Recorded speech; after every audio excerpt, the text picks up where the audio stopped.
Olá a todos e todas, estamos de volta para mais um episódio do nosso programa ABDT Memória Viva. Este é um programa da Academia Brasileira de Direito do Trabalho que visa mostrar à comunidade jurídica nacional e internacional os grandes membros que compõem o nosso sodalício. E hoje eu tenho a honra, o prazer, o privilégio, a satisfação de entrevistar uma jovem talentosíssima, um diamante do direito processual brasileiro.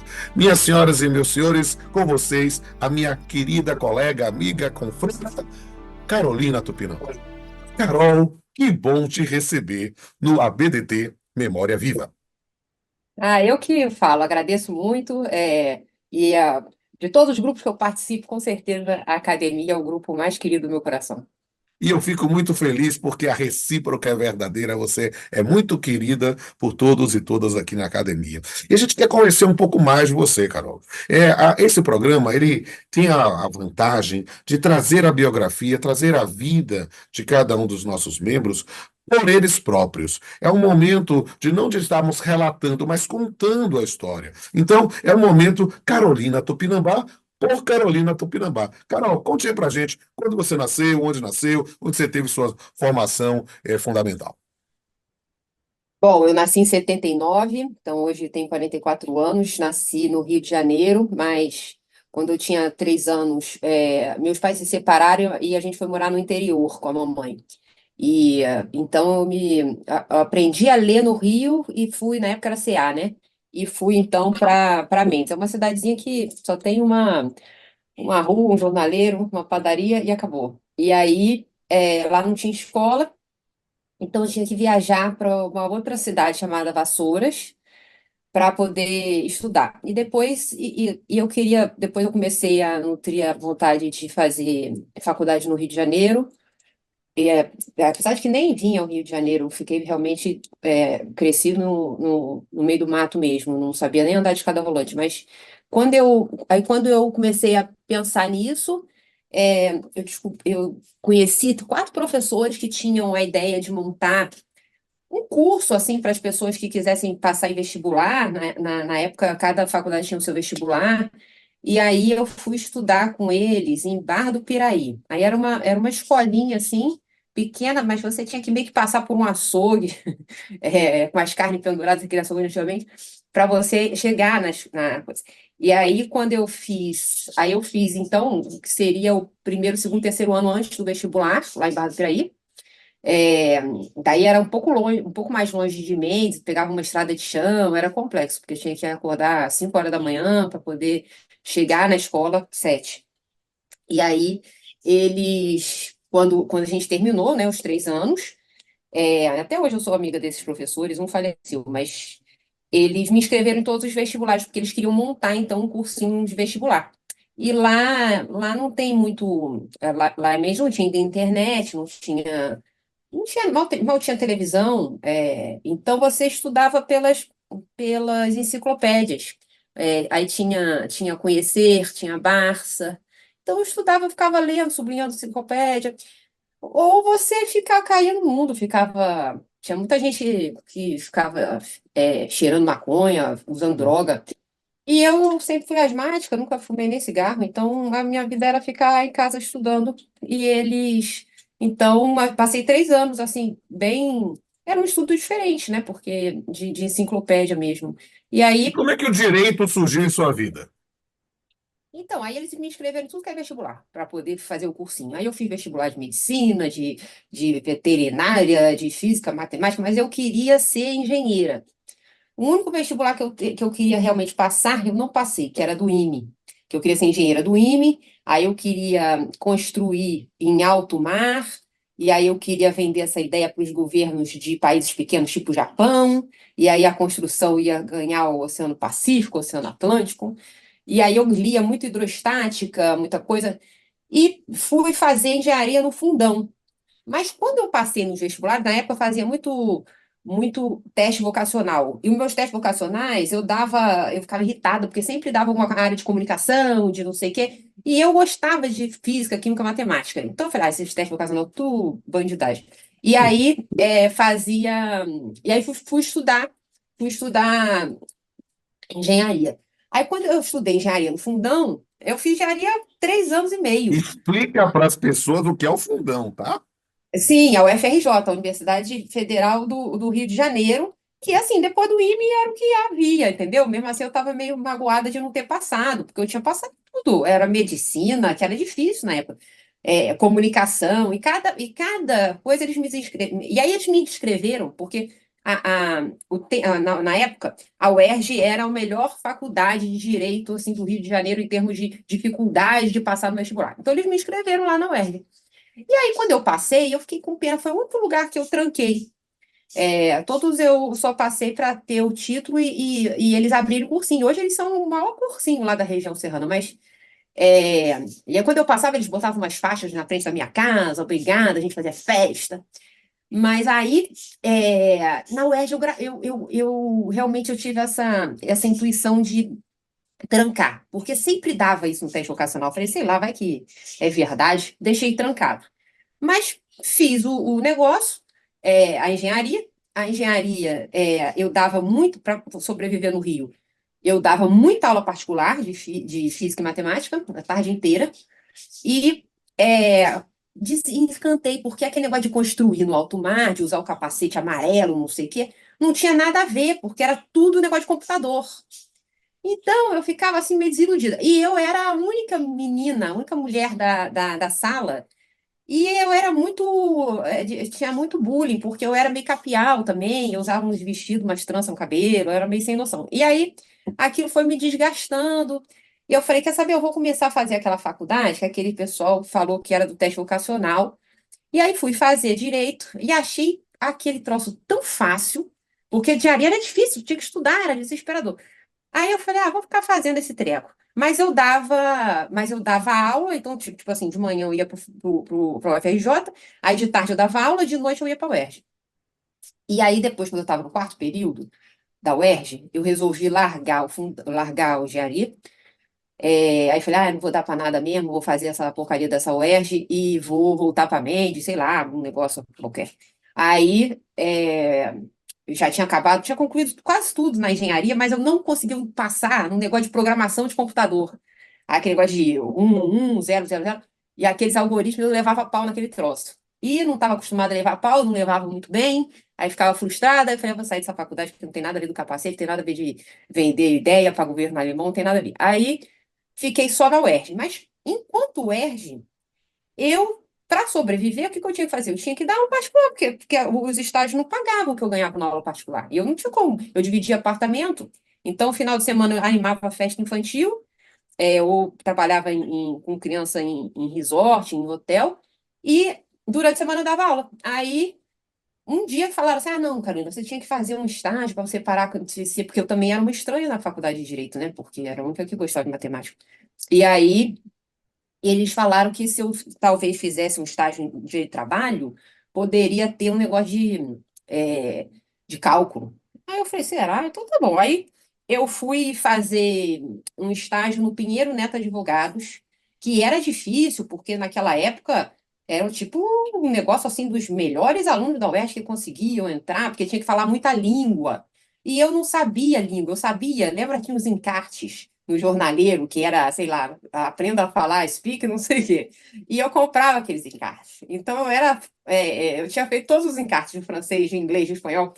Eu só sabia isso. E aí, quando eu cheguei no Rio, eu fiz muita prova para a Aliança Francesa, para o IBEU, e aí ganhei bolsa, porque eu praticamente falava com com aqueles fitazinha de videocassete.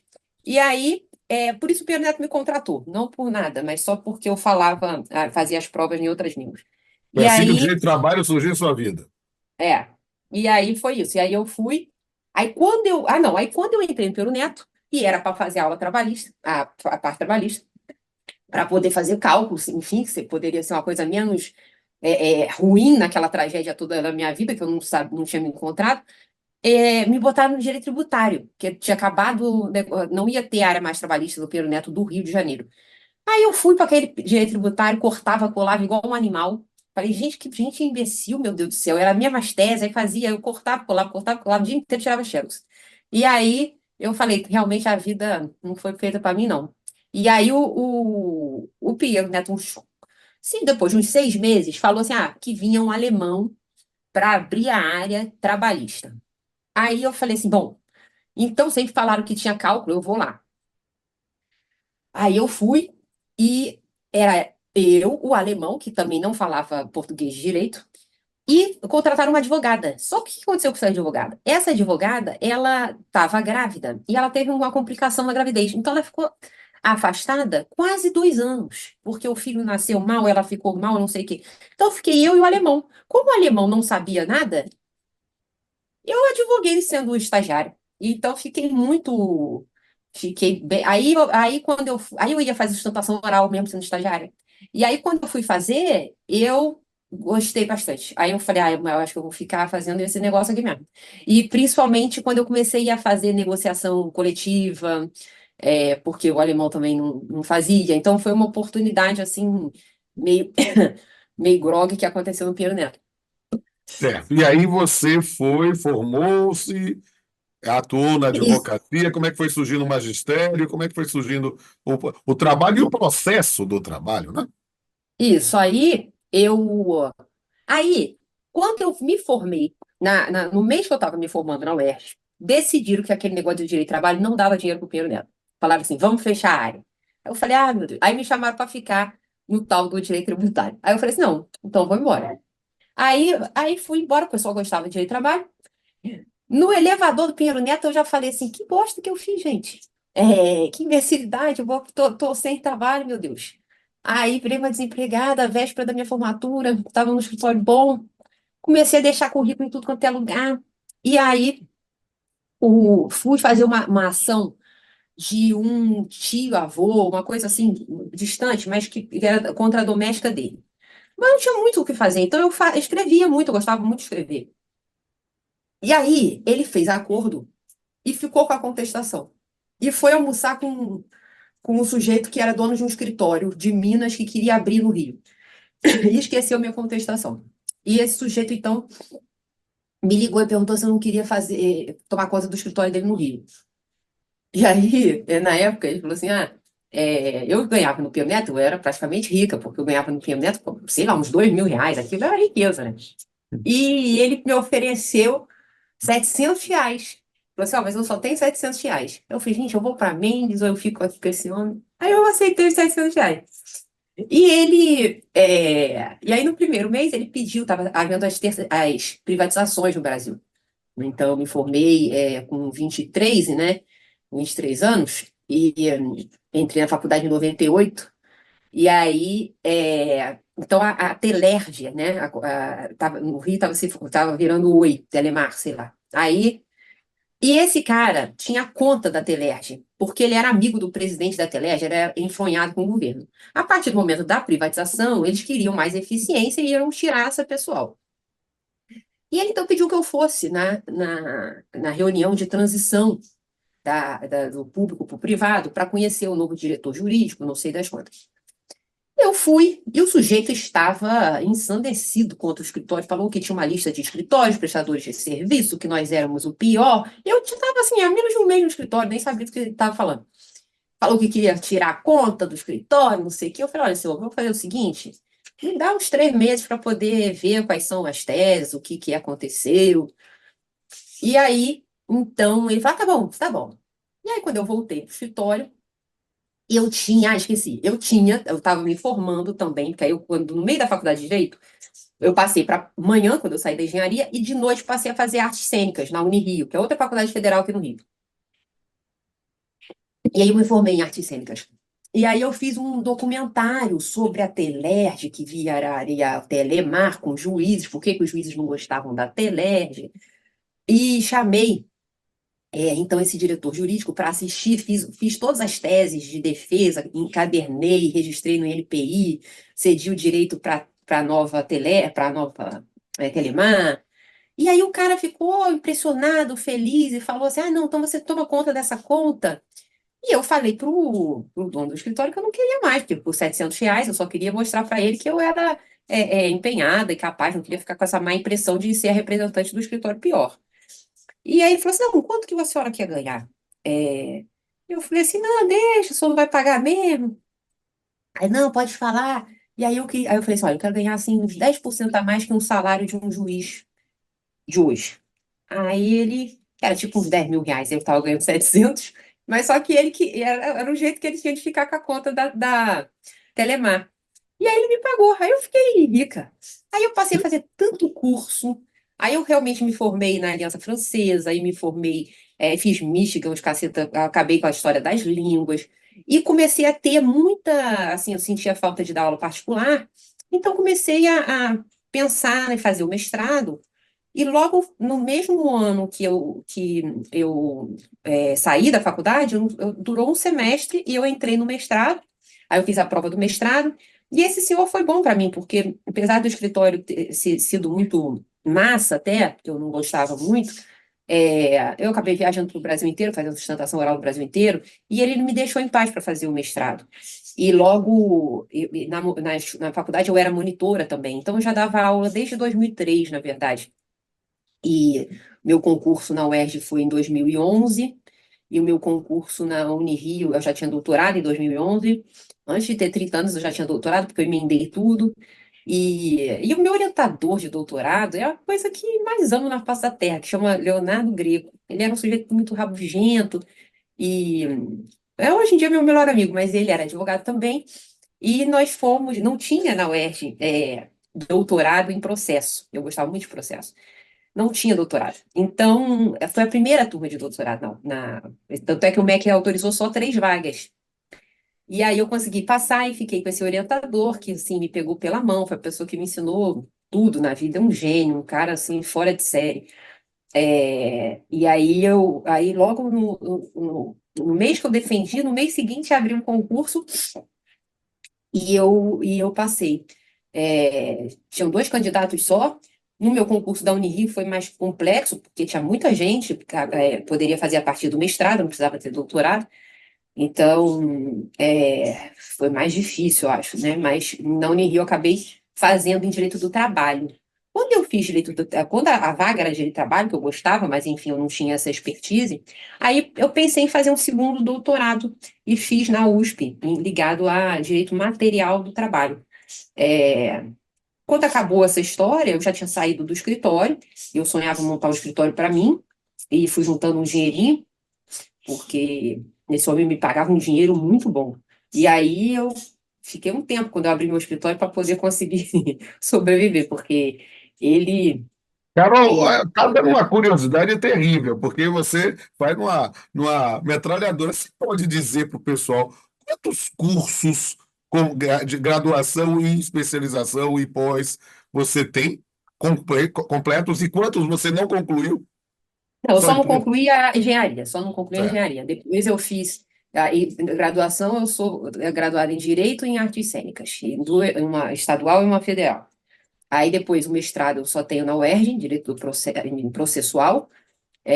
Depois, em doutorado, eu tenho doutorado na UERJ, em Direito Processual, e tenho doutorado na USP, em Direito do Trabalho e Previdência. Depois eu fiz um pós-doutorado na Universidade de Coimbra, que era sobre direitos humanos, direitos sociais, e aí apresentei uma outra tese lá. E esses cursos de pós-graduação eu fiz muito na FGV, internacional, essas coisas. E aí, mas aí são aqueles cursos de 3 meses, essas coisas assim, que eu fazia para cursos de negociação, eu gosto muito dessas outras habilidades, assim, eu acho que ajuda muito, porque o direito do trabalho é muito vida, né? É aquele embate, eu gosto da audiência, da pessoa reencontrando o seu empregador. Então, hoje eu só faço processo individual, assim, né? Processo estratégico, não tem massa. Então, você acaba, né? A pessoa acaba sendo um pouco psicólogo também, um pouco amigo da pessoa, e você constrói aquela coisa desde o início, ou então eu pego nos tribunais, eu gosto muito de advogar nos tribunais também, mas a minha formação é essa. É assim, não vai. Isso sem contar os cursos que você passou e nem cursou, né? Como Ah, medicina. não. Aí tem, aí, Isso. aí tem um repertório para fazer, para bater um bom papo, né? Aí Mas não tem vou 17 pular essa vestibulares. parte, né? Eu quero só saber, finalmente, como é que a Academia Brasileira de Trabalho surgiu em sua vida. Então, quando eu fiz o concurso para o UERJ, na minha banca estava o professor Romita. E aí, eu porque eu sempre fui meio capial. Hoje em dia, talvez nem tanto, mas eu nunca soube muito da vida lá fora, porque eu era muito de ficar isolada estudando. A minha família ficava no interior, eu era muito apegada com eles, e meus hábitos de acordar muito cedo, então eu era uma coisa meio ermitã, sei lá. E aí, não sabia muito do que existia de associação. Eu nunca fui uma pessoa associativa. Então, o professor Romita foi na nossa. Ele estava na minha banca, e aí, quando acabou, ele falou assim: Você nunca pensou Eu gostei muito da sua tese, tinha defesa de tese lá. E aí ele falou: Você nunca pensou em entrar na academia de trabalho? Eu falei: Não, professor, eu não. Eu nem sabia, para falar a verdade, nem sei o que se trata. Por causa disso, eu não via nem televisão, era meio estranho, mas é, ele que me deu essa ideia. Eu fui procurar saber, e aí, puxa, adorei. Aí falei, nossa, que legal, um lugar que eu posso me encontrar, ou talvez ter uma vida social. E aí, eu me candidatei quando você era presidente, mas eu não sabia também, porque o professor Romito, ele me vendeu um peixe errado, que ele virou e falou assim, não, é muito bom, é muito fácil, é muito feliz. E aí eu me candidatei assim, achando que era um negócio meio certo de ganhar. Aí ele pegou, aí tomei uma paulada na cara que nem deu pro gasto a primeira candidatura. Aí eu falei, professor, aqui ninguém me quer não, acho que a vida é assim mesmo, tá tudo certo. E aí ele falou, não, você não ligou para as pessoas, você não mandou seus livros, você não... Aí eu falei, não mandei livro, não sabia, você não falou nada de como é que era para fazer. Aí na segunda vez eu peguei, liguei para todo mundo, mandei currículo, mandei livro, mandei não sei o quê. Aí me empenhei, vivi aquele troço, aquela candidatura, e aí finalmente consegui. Aí já era a presidência do professor Valdir Florino. Quem fez adorei fazer meu discurso da academia, adorei tudo, fui super bem recebida. Quem me fez as honras da casa foi Saudação. o Agra, a minha saudação, foi o Agra. Fez com tanto carinho. Meu filho era pequenininho, aí cantou o hino assim com a mãozinha no coração, lembro até hoje. Foi no tribunal aqui do Rio. Olha, foi bonito, é uma graça. Mas, querida, e você se tornou acadêmica, participou de diretorias, participou de eventos acadêmicos, e é muito bom ter uma pessoa assim com uma história tão singular como você na academia. Isso reforça a nossa pluralidade, a nossa visão ampla do mundo. E você que fez tantos cursos, fez tantos concursos, tantas provas, tantos desafios na sua vida, da menina capial lá de Mendes, à advogada, professora e acadêmica do Rio de Janeiro. O que que você vê hoje, minha querida, como talvez uns desafios ou as perspectivas do direito e do processo de trabalho no Brasil e no mundo, a título de arremate dessa entrevista? Sim, eu acho que hoje a gente vive um momento realmente muito desafiador nas relações do trabalho, porque elas que de fato alavancaram, né, todos os estágios civilizatórios que a humanidade passou, o grande motor tem sido o trabalho humano, né? E por isso que eu gosto tanto, por isso que eu sou tão apaixonada pelo direito do trabalho, porque eu acho que quem vai fazer direito vai fazer por essa vocação humanística. E talvez a área que mais traga essa proximidade, né, da natureza humana me parece ser a área trabalhista. Então, isso sempre me cativou muito. E essa crise institucional, talvez, da justiça do trabalho, dessa autocompreensão enquanto uma justiça do emprego, ou uma justiça verdadeiramente do trabalho, isso me parece que é o maior desafio de acomodação institucional hoje para a gente ter a vivência, né, de um judiciário, de um campo judiciário com expertise na prestação de serviço para essas pessoas que de fato entregam, seja a sua força, seja o seu amor, seja o seu talento, seja a sua criatividade, para expandir o mundo de alguma forma. Então, eu acho que a justiça do trabalho, ela não tem nada a ver com justiça do emprego. E como a gente está com muitos perfis contratuais, está havendo tá havendo uma certa distorção do papel, né, do judiciário nesse engajamento para essa nova compreensão de que o trabalho de fato é o que eu sempre achei, é esse todo, né, e que existe que se justifica um campo do processo, no campo da magistratura ou de outras formas de solução de conflitos, que possa ser dedicada exclusivamente a essa transformação do mundo através do trabalho. Então, se houver essa compreensão, né, e o reconhecimento dessa vocação da justiça do trabalho, principalmente, eu acho que as coisas vão planar de uma forma mais natural, né, e a gente vai poder consolidar e dar mais segurança jurídica para essas áreas que não fazem mais nada de diferente, não é nada, sempre existiu, mas hoje em dia você tem muito mais gente fora desse contexto de emprego do que antes. Então, abarcar isso, né, e trazer todo mundo para um conceito de direitos mínimos humanos que devem ser garantidos dentro desse propósito de eu vou te dar algo meu para transformar o mundo, para melhorar as coisas. Acho que é isso, acho que a gente tem um embate aí institucional, de compreensão do objeto crítico que a gente faz no direito do trabalho, né? Isso acaba misturando, tem uma aderência muito grande o processo com o direito material. Eu acho que a gente tem muita coisa a refletir, a pensar, a mudar e a descobrir nesse novo caminho que não existe, porque é um caminho que se faz caminhando. Mas eu acho muito legal, Carol, eu ter você ao meu lado nessa caminhada. Foi uma manhã muito divertida aqui contigo gravar esse momento, e eu acho que todas aquelas que estão nos assistindo, tendo essa oportunidade, estão assim fascinadas com esta figura interessantíssima que é a confreira, a colega, a advogada, a professora Carolina Tupinambá. Eu lhe dou a palavra só para suas considerações finais, meu músico.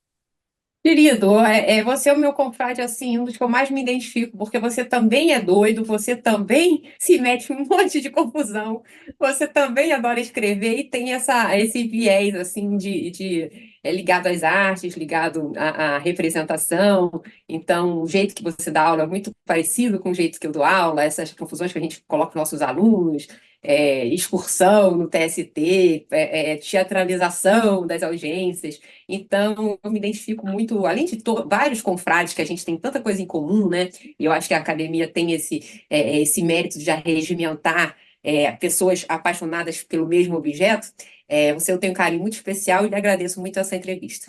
E eu que agradeço também. E aí eu digo a todos e todas que nos estão assistindo que curtiram aqui essa entrevista com Carolina Tupinambá, que curtam, comentam, compartilhem e também vejam as outras entrevistas no canal da Academia Brasileira de Trabalho. Nós temos também o ABDT Entrevista, sempre com temas polêmicos. Nós temos o podcast da Academia, o nosso perfil também no Instagram. Conheça toda a pujança intelectual da Academia Brasileira de Trabalho, que ela está em todos os lugares e está junto contigo. Até a próxima.